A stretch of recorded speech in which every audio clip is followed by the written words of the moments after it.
morning one in Jerusalem. I have a pretty nice view from where I am, throwing the camera around so I can show that.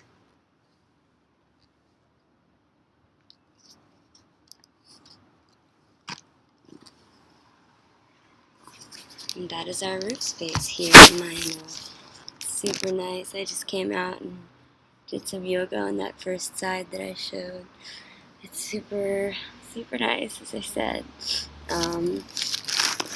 It's funny, I don't usually feel like getting up and doing yoga first thing in the morning because I'm all groggy and sticky and whatever. Not sticky like sweaty sticky, like my muscles are stiff and stuff. But it's pretty warm and like dry warm though, which is okay with me. And so in my sleep, like my muscles stay pretty loose, which is really good. So it felt really good to get up and just like stretch it out. And in the sun, which is already pretty warm. I don't know how warm it is yet, but it's kind of serious. At any rate, I don't even know what I was gonna say. I just feel so happy and free. Like, this is the feeling of being in Israel, like liberated of all like pretenses and issues and like crap that I come from home with. And yesterday I had like so much anxiety. I didn't talk about this, but like for a lot of the plane ride, which hasn't been the case in a long time, I just had like so much junk going on in my brain, so many thoughts and stuff, and about all different things. And I didn't talk about this either, I was sort of anticipating or hoping to anticipate just like being sort of crappy here and being like stuck in yeshiva, like it's gonna stink, I'm never gonna be able to leave, but like really we have a lot of freedom. Like last night, like I was saying, I was gonna go visit that friend in Tel Aviv, and I asked the rabbi about it, and we talked for a little while, and he was so supportive and just really understood that like my decision making is not exactly on point as an individual, and that I really have to learn to like listen to myself. And it was just really cool because it's such a nurturing environment for whatever it is you need to work on personally. And if that's the thing, then they like love you and embrace it about you, and I really appreciated that. And I mean, ended up staying, thankfully, because of the rocket fire and stuff. Although it was pretty fine. I don't think that really barely anything ever really hits in the city because it's like so. It's just like a random offshoot. It's not like really directed fire, but in any case, yeah, I just feel like really happy and liberated and free and all kinds of things that really come with the territory. It's interesting though, I was thinking yesterday about, I heard a woman walk by and she was on the phone speaking Hebrew, and it seemed like whatever she was talking about she was taking kind of seriously, and it makes you realize that you can come here and you can do yeshiva or whatever study program, or like the summer program that I did a couple years ago, and like it can be all good and well, but there's still life happening here, and there's still the military and people working, and serious business to be done. Although business owners and like all the shop owners and lots of different kinds of people do have to make a living, but they don't seem like worried about it. They don't seem like they're, like going through the daily grind with like, I mean, yeah, they have to feed mouths and take care of families and do their thing, but I think something that's kind of cool about the atmosphere here is that I think people have an attitude that, like, you can't worry about everything.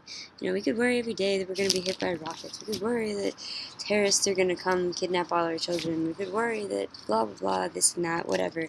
And life would be pretty miserable.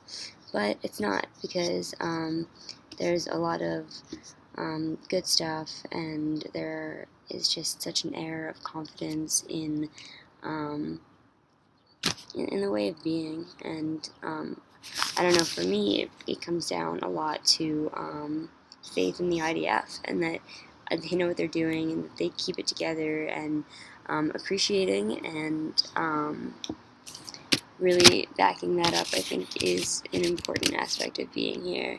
I never thought of it quite so strongly, but I think, and last night I was really comforted by the thought of like that the Iron Dome is just spitting off rockets to intercept whatever junk the Gazans or whoever throw our way. So that's just a cool thing and something I feel good about.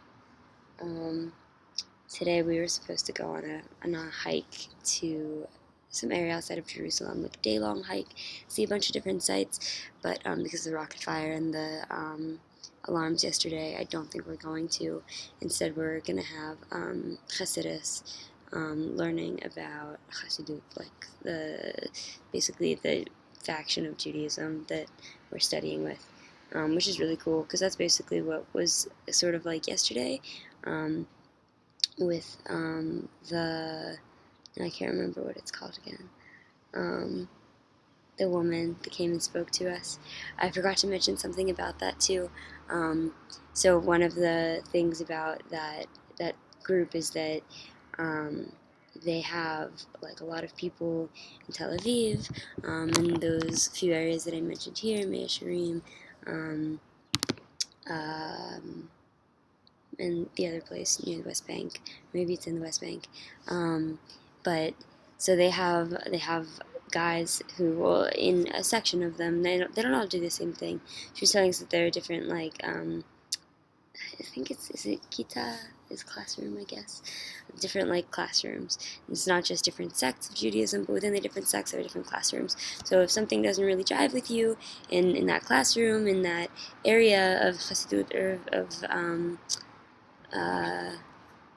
their sect, then you do something else. And so in these people's group, one of the things is that the guys will take, or like the men will go take a van to like the middle of the highway or like the side of the road somewhere, an open area, and they stop it and they turn on really loud trance music, probably Israeli psychedelic trance, I imagine. Or maybe some of them DJ. I would bet that at this point a bunch of them DJ, like, really well because they dedicate themselves to it. But they stop and they play this music, which is actually a genre of music that like I'm really into. It's really enlivening and it inspires a lot of simcha, which is joy, and is actually like a main tenet of Judaism. If you can't be joyful, then you're not doing it right. And so they do this and they stop the car and they play the music and they get on top and they dance and they just dance and like people come by and see them, and some people think they're totally weird. I think I've seen them before and been like, what are they doing? This is so random and strange. And she started explaining it. She said, this isn't something that I do. This isn't something that my family or any of my friends really do. I don't think any of them do it all. And she said, I don't understand it and I never really like appreciated it because it's just not our thing. But one day she said, they never really used to do outreach with this group, in her group, but they started to, I guess, a couple years ago, and so her husband went with a group of people kind of door to door in a less religious area, and I think it was like kind of almost an anti-religious area. There are a lot of like very secular parts of Israel where people are just living life and they don't want to have anything to do with religion, or they are not really connected to their Judaism, they're not acting it or really living it, and often many of them don't even really understand it. So there was a woman that they stopped at the house, and her husband went up to the door. It was his turn, and they didn't like, each of them was like, I don't want to go, I don't want to do this next, whatever, taking turns, taking one for the team. And so they stopped, rang the door at this woman's house, and she came to the door, and she's like, what's up? And they said, well, hey, we come from this group, and we just wanted to ask if you knew about us, or like, what you know. And she was like, oh, you guys are the ones with the guys that dance on top of the vans. And, he could have been like, no, that's not us, that's not what we do. Like, they're the same, like, sect, they're the same sort of kind of people, but, a different end of the spectrum, because that's basically what it is. And so he decided, though, to say, yeah, that's us, more or less, yeah, because she seemed really interested in it, and he realized that he had her attention. And so she said, it's like such a relief when I come back from work.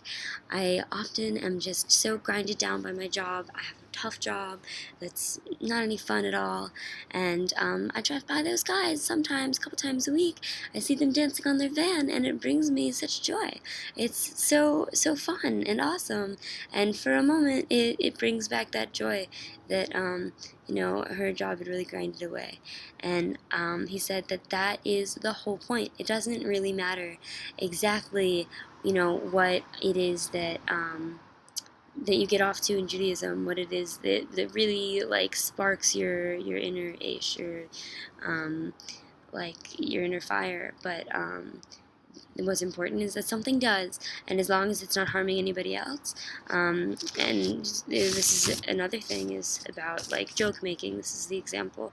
I think it was Rabbi Nachman who laid down this like rule, or maybe it was Breslov. That's the name of the sect. Who said that you can make there are three kinds of jokes you can't make. Or that you shouldn't, because something shouldn't bring joy to you at the expense of another. It's shouldn't make jokes that yes, or at the expense or of the like integrity of another. You shouldn't make profane jokes that about something inappropriate. The content is inappropriate or uses excessive inappropriate language, and you shouldn't make jokes to boost your ego.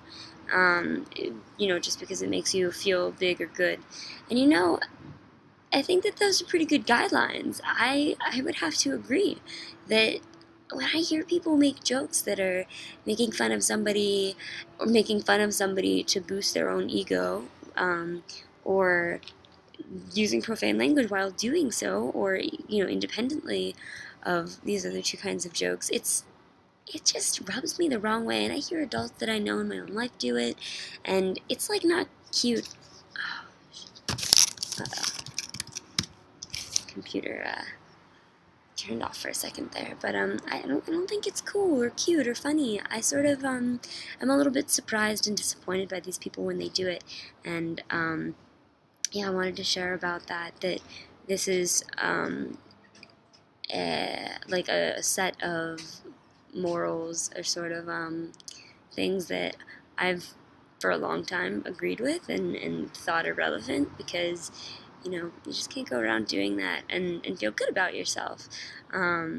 So there's like all of the Hebrew concepts, and then many different proverbs and different things about how that goes and what that means and how it's done. And really, though, at the end, the point is to have the concept. And if you live by it and it's effective, then you shall be a blessing. And I think that's wonderful. So that's all for now. I'm sure later I'll have lots to talk about after our lesson in Chassidus.